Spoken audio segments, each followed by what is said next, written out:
Americans like Chris Greer, the GM, and Brian Flores, the head coach, are doing the things that they're doing. Major props to them. But I just think that right now, if I had to pick it at this particular moment in time, not the future, not next season or beyond, just right now, I would think about the Las Vegas Raiders. They ran the ball 36 times yesterday, basically mainly with Josh Jacobs, of course, getting the ball about 21 times. They run the football effectively. We understand that. Derek Carr is having a good season. They'll throw the football in the weeks to come with Waller and those boys. But they run the football and they defend. Now, yesterday was damn near a bye week, so it's hard to gauge and change my position because they were going against the Denver Broncos yesterday, who they ramrodded because Denver stinks, and we all know that, particularly on the offensive side of the ball. You're going against Drew Lock. He didn't do anything for the first 3 quarters. In the fourth quarter, he had a touchdown, but the bottom line is you didn't expect much from him, and he did not give you much. But I just look at the Raiders right now, just the brand of football that they're playing, particularly with running the football and with their defense keeping them competitive. I like what I see, especially with the elevated efficiency of Derek Carr. Tua Tagovailoa can ball, and I think he's got a tremendous upside. We'll see as the season progresses. But I think with what we're seeing from Derek Carr, what we're seeing from that running game, and what we're seeing from the mystique of the Raiders playing like that to some degree, right now, I just give them a slight edge and from a sleeper status compared to Miami. That's just how I feel about it. I like Miami, and I agree that football is better when Miami and the Raiders, when the Dolphins and the Raiders are they're like the national teams, the Cowboys, the Steelers, because of what they did in the 70s especially, and the Patriots because of recent times. You know, you have some the Dolphins and the Raiders want to be national teams, and they have a national following, but they're usually not good enough to be there. They are now, and I think the Dolphins have the best shot. Yes, even though they have a rookie quarterback, and some of it has to do with the rookie quarterback, but mostly it has to do with the coach. You brought up Brian Flores, Stephen A., and African-American and minority, so-called minority coaches in the NFL. There are few of them, and imagine how good they had to be to get their positions. Brian Flores, by the way, see that? Right behind me. Brooklyn. That's Brooklyn. That's where he went to high school, Poly Prep in Brooklyn. Brian Flores, who coached all over the place for the New England Patriots for years. What do I always say about the NFL? The coaches league, right? Major League Baseball, it's about the GM. NBA, it's about your star player. NFL's about the coach. And they got one in Brian Flores, who last year, this team was so bad, we asked, is it the worst in NFL history? By the end of the season, they beat the Patriots in the game the Patriots needed to have. And right now, they are on a roll, and they're beating good teams on this roll. Whatever you think about the Chargers, they've beaten some good teams. They got a coach. They got a coach. What, are they quitting on the coach? No, they're not quitting. He coached them up. They got a coach, and they got a quarterback too, guys. You know who Tua reminds me of, Tagovailoa, right now, in a way, of Brady or Russell Wilson, or a bit like Dak Prescott when they were first coming into the league, when really they were asked, just don't mess this up. We have a really aggressive, good defense. We got a running game. We got a coach, right? Don't mess this up. But Tua, and then try to be big on third down when we need you to. Can you make a play here and there? But Tua, unlike those guys, didn't come in as a 4th round or a 6th round or a 3rd round pick.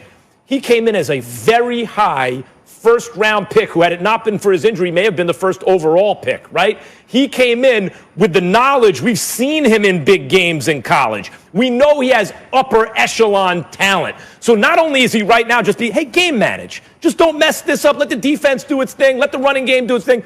But we know, we've seen it in Tua. We expect that if he does need to make the spectacular play, he ain't surprising anybody by making it. Stephen A., there was once a very talented young Miami quarterback who took him to a Super Bowl right away. They didn't win it, but he took them there, and Tua might be another one. Yeah.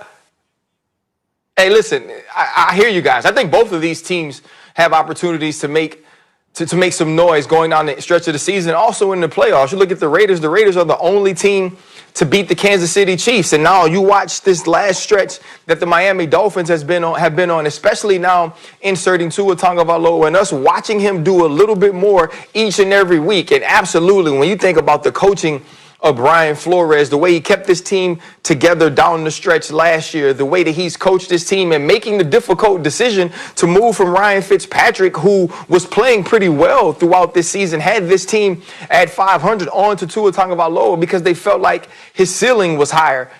But like the Buffalo Bills don't play football no more? I mean, yeah, they struggle. You had the Tennessee Titans game and then the Kansas City Chiefs game, but Buffalo Bills play both of these teams. And there's gonna be the excuses. You lose a guy. If you're the Miami Dolphins, you lose a starting corner, and now you have to play a rookie. That guy was matched up on Stephon Diggs. Xavier Howard is playing better now. But the Buffalo Bills beat the Miami Dolphins. The Buffalo Bills went to Las Vegas and beat the Las Vegas Raiders. And the Buffalo Bills, if not for an amazing play by two of the greatest talents in the NFL, and that's Kyler Murray and DeAndre Hopkins, they have another win yesterday, and they're going into the bye week 8-2, and we're talking about the way Josh Allen struggled in the second half, but was able to drive this team. The way Cole Beasley executed, the way Stephon Diggs executed. I mean, that's not a team we talk about each and every week to win the Super Bowl, right? I'm just saying, Stephen A. and I were asked about sleepers last week. No one was talking Dolphins or Raiders. I think the Bills, maybe they're a sleeper, but you got a lot of people saying they're the best team in the division, especially a week ago. Go ahead, Stephen A. No, I said that's where I agree with Max there. And I think the operative word here is sleeper, Ryan. We came in, remember, I came into the season thinking that the Buffalo Bills would win the division.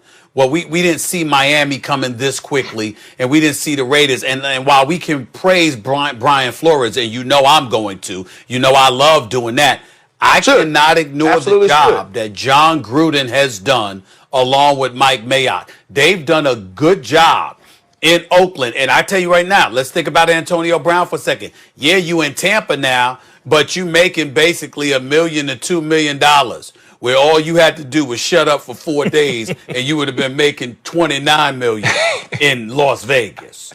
What do you want me to say? Not the best. By the way, let me say one thing about Gruden. I agree, he's done a very good job, and he traded Khalil Mack early, and it's like, boy, this is going to work out. And it's trending in the right direction, and Carr's been playing better, and he's a Super Bowl coach. However, he deserves credit for being a Super Bowl coach. He took over a team and took them over the top, a team that had been coached by an excellent coach in Dungy for many years, and looked like they were on the precipice when he took over this team. This is a real rebuild job for him. Let's see how it goes. It's trending right. Brian Flores took over nothing. He took over absolutely nothing. Yeah. And look at the Dolphins right now. No question. Both teams. But he's doing what Gruden did. Remember, Gruden got rid of Khalil Mack. Yep. Gruden bet his money on Derek Carr. And they changed a whole bunch of things. And